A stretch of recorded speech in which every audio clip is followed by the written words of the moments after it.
Hello বন্ধু, normal রান্নাঘরের পক্ষ থেকে সবাইকে আমার অনেক অনেক শুভেচ্ছা। আজকে আমার রেসিপি রুই মাছ, নারকেল, পোস্ত আর দই। দেখুন, রুই মাছ নিয়ে নিয়েছি কয়েক পিস, ধুয়ে নিয়েছি ভালো করে।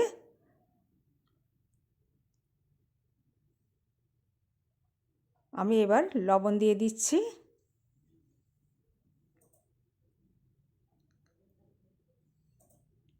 আর পাতিলেবু দিয়ে দিচ্ছি।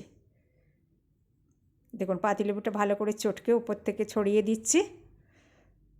লেবুটা দিলে মাছের আঁশটে গন্ধটা থাকে না, এই জন্যে লেবুটা আমি ভালো করে মাখিয়ে দেব লবণের সাথে, দিয়ে কিছুক্ষণের জন্যে মাছটাকে আমি রেখে দেব। দেখুন, লেবুটা দেয়া হয়ে গেল আমার। এবার আমি ভালো করে নেড়ে চেড়ে নেব, মাছের ভিতর যেন লেবুর রসটা, লবণটা চলে যায়। দেখুন, এইভাবে নেড়ে চেড়ে নিতে হবে। এবার আমি কিছুক্ষণের জন্য ঢাকা দিয়ে রেখে দিলাম।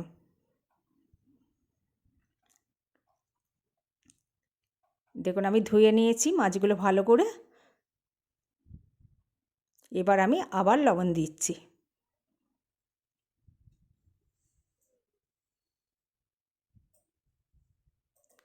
লবণ ছড়িয়ে দিলাম ওপর থেকে, আর হলুদ দেব। আবার ভালো করে মিক্সড করে দেব। দেখুন, এইভাবেই মিক্সড করতে হবে।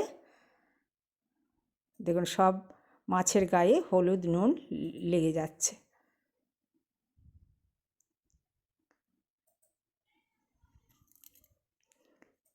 দেখুন, মাখানো আমার হয়ে গেল হলুদ নুন।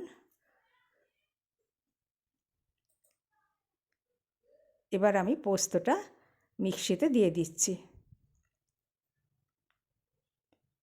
নারকেলটা ওর সাথে দিয়ে দেবো। সব নারকেলটা নিচ্ছি না, কিছুটা নেব, পিস পিস করে নিচ্ছি। নারকেল দিলে রেসিপিটার দারুণ টেস্ট আসে।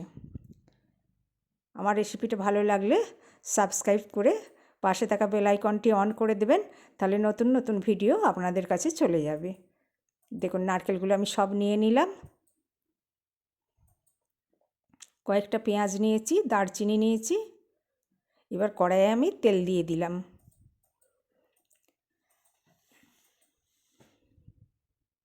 একটু হলুদ দিয়ে দিলাম, যাতে তেলটা ছিটকে না আসে। এই রকম হলুদ দিলে মাছ দিলে আর ছিটকাবে না। দেখুন, তেলটা একটুও ছিটকে আসলো না, মাছটা দিলাম। আর তেলটা অনেকক্ষণ গরম হতে হবে। কড়াইটা আগেই গরম করতে দেবেন, তারপরে তেলটা দেবেন, তাহলে মাছগুলো ওল্টাতে কোনো অসুবিধা হবে না। ভালো করে কড়াইটাকে গরম করে নিতে হবে মাছ ভাজার সময়। দেখুন, আমার সব মাছগুলো দেয়া হয়ে গেল। দই নিয়েছি, লঙ্কা নিয়েছি, তেজপাতা নিয়েছি, দারচিনি নিয়েছি, আর নারকেল পেস্টটা। দেখুন, হয়েই গেছে আমার মাছ ভাজা। এরকম কড়া করে একটু মাছটা ভেজে নিতে হবে, তাহলে টেস্ট হবে। এবার আমি উঠিয়ে নিচ্ছি।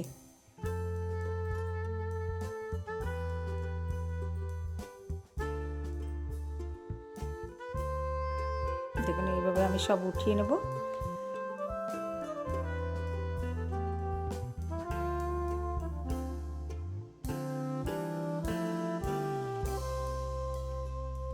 আবার আমি কিছুটা তেল দিয়ে দিলাম। এবার আমি লঙ্কাগুলোকে ছিঁড়ে রেখেছিলাম, দারচিনি আর এলাচটা আমি দিয়ে দিচ্ছি। এলাচটা একটু ঠুকে নিয়েছিলাম।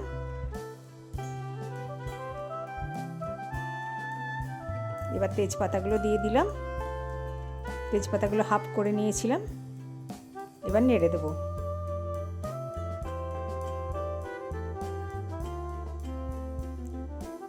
এবার লঙ্কা চেরাগুলো দিয়ে দিলাম ওপর থেকে। আপনারা যেমন ঝাল খাবেন তেমনি দেবেন।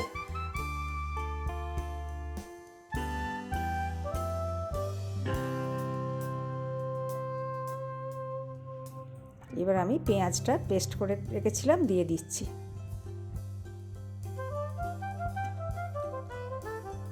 আপনারা শিলনোড়াতেও পেস্ট করে নিতে পারেন।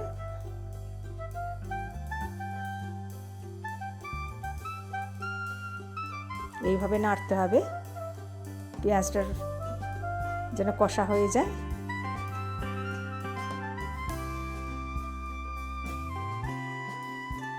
এবার স্বাদ মতো লবণ দিচ্ছি, আবার নেড়ে দিচ্ছি।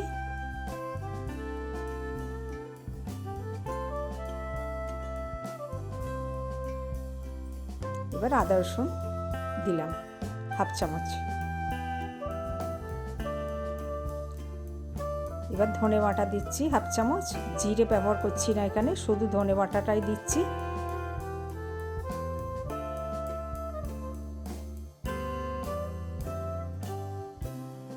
একটু হলুদ দিলাম হাফ চামচেরও কম,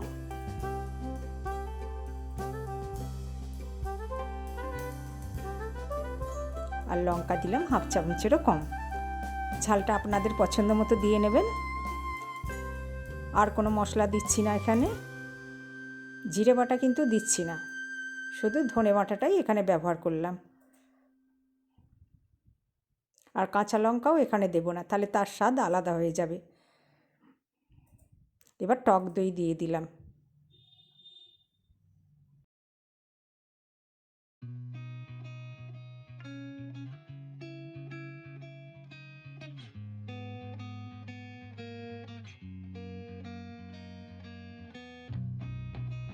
এবার 1 চামচ চিনি দিয়ে দিলাম।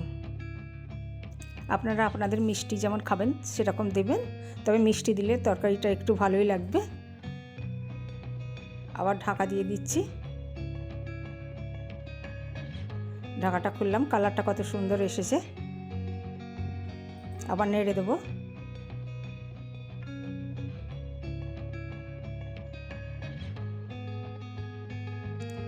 এবার আমি নারকেল আর পোস্ত বাটাটা দিয়ে দিলাম।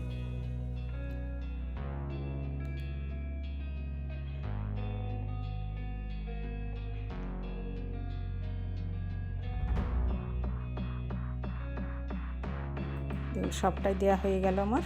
এবার ভালো করে নেড়ে চেড়ে নেব। নারকেল দিয়ে রুই পোস্ত দারুণ খেতে লাগে।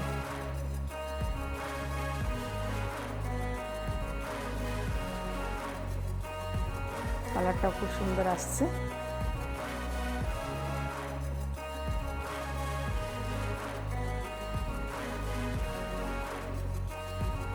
কত সুন্দর শুকনো শুকনো হয়ে গেছে।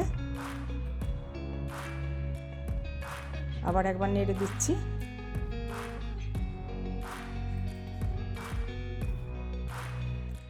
আমার রেসিপিটা ভালো লাগলে লাইক করবেন, শেয়ার করবেন আর কমেন্ট করবেন। ওপর থেকে ধুয়ে বাটিটা দিয়ে দিলাম।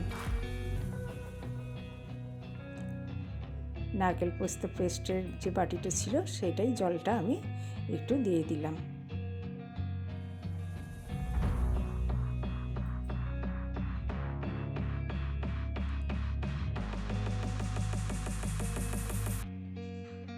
দেখুন ফুটতে শুরু করেছে। এবার একটু ঢেকে দিলাম, ঢাকাটা আবার খুললাম কিছুক্ষণের মধ্যে। দেখুন ফুটে গেছে। এবার আমি ভেজে রাখা মাছগুলো উপর থেকে দিয়ে দেব।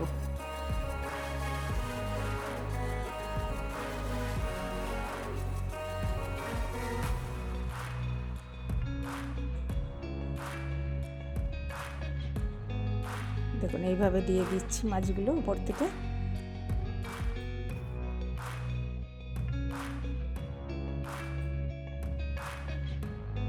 আপনারা পোস্তের বদলে চাল মগজ দিলেও খেতে ভালো লাগবে,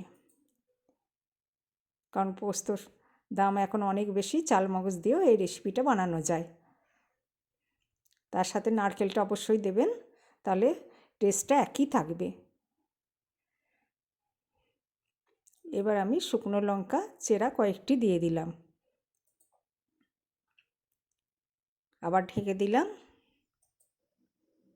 দেখুন আমার রেসিপি রেডি।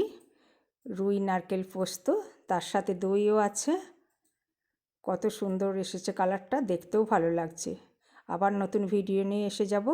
সুস্থ থাকবেন, ভালো থাকবেন।